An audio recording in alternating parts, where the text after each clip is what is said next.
Some fights for UFC 308 have been announced and the card is shaping up to be a banger. For those who missed it, earlier on, Dana White made an announcement of some of the fights we will be getting at UFC 308. To start off, we have Magomed Ankalaev taking on Alexander Rakic. We have Ciryl Gane taking on Alexander Volkov in a rematch. As the co-main, we have Robert Whittaker taking on Khamzat Chimaev. And as the main event, we have Ilia defending his title against Max Holloway. And another fight that hasn't been announced for UFC 308, but is being targeted for that card, is Lerone Murphy taking on Dan Ige. This fight was meant to take place back in February, but it didn't happen. We got Lerone Murphy against Edson Barboza. We had Dan Ige against Diego Lopez. And now we're getting Lerone Murphy versus Dan Ige, which I think is a very solid matchup. Let's start off by talking about Alexander Rakic taking on Magomed Ankalaev.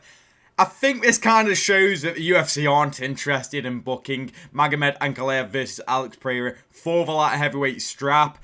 I don't know what's going to happen with Alex Pereira. Maybe he's going to move up to the heavyweight division and try and take on his chances against Tom Aspinall. That could be a possibility. But right now, we don't really have an idea. Everyone kind of thought Ankalaev was next in line against Pereira. Most people thought that was going to be the case. But it's just not. That is no longer happening. And we have Rakic taking on Ankalaev. And I find this fight quite interesting. If I had to put a bet on it, I'll go with Ankalaev. But I'm not going to count out Rakic. I thought he was looking really good against Yuri Prochazka until he got finished. Maybe he can... You know, I don't know how this one's going to go. I'm actually really excited for this one. I used to say Rakic was quite boring, but in that fight against Yuri, he looked really good and was very entertaining again until he got finished. And if Magomed Ankalaev is able to win this fight, then surely he is the next challenger for Alex Pereira's light heavyweight title. I can't imagine who else it would be. If Rakic wins, maybe he needs to get another win in order to get a crack at the title. You know, I think he's lost his last two against Jan Blachowicz. I know it was a freak injury. And to Yuri Prochazka. If he went on to beat Magomed Ankalaev, that's a great win. But I don't know if it warrants him a title shot. Next up, we have Ciryl Gane taking on Volkov in a rematch. And I'll be honest, I love Ciryl Gane, but I'm not really that interested in this fight. I think it could be a decent one, but the reason I'm not so interested in it is because I believe Ciryl Gane just beats Volkov rather comfortably again. You know, I thought Volkov looked great against Pavlovich, and I've seen a lot of people jump on this Volkov hype train now, saying he's got some resurgence coming. I don't think that's the case. I just thought Pavlovich was, you know, he just exposed Pavlovich for what he is. Pavlovich was just a good puncher, and Volkov, you know, used that against him and was jabbing his face off, keeping him at range, you know, doing what many people weren't able to do. So, am I excited for this fight? Not necessarily. Do we understand why he made this fight? Yes. Whoever wins this probably gets a crack at Tom Aspinall's interim title, or I don't know how it's going to play out. I feel like the heavyweight division is kind of in a shithole right now, in a shit tip, all because of the stuff what's going on with John Jones and Stipe Miocic. If Ciryl Gane wins, again, probably gets a crack at Tom Aspinall. Whoever wins this probably gets a crack at Tom Aspinall, not John Jones or Stipe Miocic, because they're so hell-bent on keeping that fight alive. So whoever wins this goes against Tom Aspinall. I'm hoping it's Ciryl Gane. Again, I like Ciryl Gane a lot. And again, it's just a fresh new face for Tom Aspinall to fight next. I would have been more interested in someone like Ciryl Gane versus Jailton Almeida, you know, a grappler again, where we've seen Ciryl Gane struggle in the past against grapplers. But then what would Volkov do? He wouldn't really have too much to do. Maybe fight Blades, but I don't know. So it's just an okay fight. I don't mind watching this fight, and I don't mind it being on a main card. Then have the co-main event, which is Robert Whittaker versus Khamzat Chimaev. I'm not sure whether this is a 5-round fight or not. But regardless, I'm happy this fight's been rescheduled. But I feel like it's quite harsh on Whittaker. I feel like it should have been Whittaker versus Strickland. Strickland probably just spat his dummy out so this fight wouldn't get made. And that happens to be the case. We're not getting Whittaker versus Strickland, which I think is more deserving for Robert Whittaker. But I'll take this fight. I'm still very interested in this fight. I'm just hoping that Khamzat is able to make it to fight night. Whether that's the case, I don't know. I think Whittaker beats him. He's just, with Khamzat, he's so inactive now, which is crazy considering when he came into the UFC, he was built on, you know, he built his name on being so active, and now he's one of the most inactive fighters when he should really, you know what I mean? It's just, it comes at such an awful time as well when he's about to break through and, you know, start challenging these high elite opposition, and I really want to see him against Whittaker.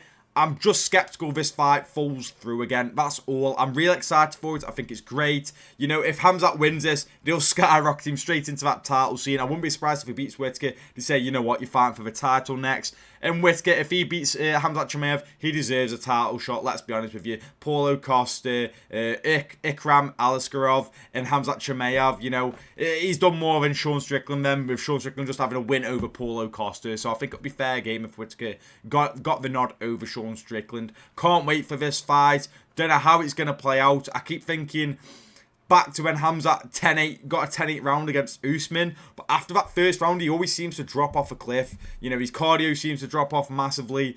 And against Whittaker, you can't really allow that. Again, I don't know if it's a 3-round fight or a 5-round. I'm hoping it's 5 rounds. But I feel like to protect Khamzat to an extent, we'll do this for 3 rounds. And then we have, in my opinion, the juiciest main event of the year. The juiciest fight of the year. And that is Max Holloway against Ilia Topuria. I really, really can't wait for this fight. It feels like Christmas is coming early in October. This is what it feels like. I just really... Oh man, the styles clashing, the entertainment it's going to bring, the build-up as well, because Ilia loves to talk smack, loves to talk shit. Max, you know, he doesn't exactly talk smack, but he isn't afraid of giving a bit of verbal back. I can't wait for this back and forth. I can't wait for the fight. Oh man, I really can't wait for this fight. I don't know how to predict it, and I feel like that adds to my excitement because I don't know how this fight. I'm not confident with how this fight is going to play out. 1 minute I think Ilia Topuria is going to win. The next minute I think Max Holloway is going to win, and I feel like those 50-50 fights are what make the UFC and MMA as a sport so great. We don't get that very often in boxing anymore. I feel like it's changing a bit now with boxing. We're getting a bit more of that. But the UFC, I feel like, has been doing that for a long time, and I really cannot wait for this fight. The best of the best, you know. I know people say Volk's one of the best. He is. Those 3, I feel like, undoubtedly are the 3 best in the featherweight division. I don't think anyone can deny that, and I really can't wait for this fight. I don't know how it's going to play out. I don't know if whoever wins. I don't know if Ilia Topuria wins and then moves up to 155. You know, he keeps on disregarding every single contender at featherweight for whatever reason. So I don't know if he wants to move up to 155. He's talked about fighting Islam Makhachev in the future and stuff like that. We've seen him in the 155 division against Jai Herbert when he was able to get that brutal knockout knockout win, sorry. And then Max Holloway, we've seen him in his last fight at 155. Will he move up if he wins? Even if he loses, will he move up? I don't feel like any of these guys are going to stay at 145 for too long. Maybe Max will if he becomes champion, but then it can get a bit weird because would Max and Volk clash again? Like, with those 3 guys, are the best 3 featherweights in the world, but all 3 featherweights have a potential of going up to the lightweight division. So we've got to see how it plays out. But I am so excited for this fight. But how are you guys feeling about UFC 308? Are you excited? Can you not wait for this card like myself? What other fights would you like to see added to the card? Let me know in the comments. Thank you for watching, and I'll see you in the next one.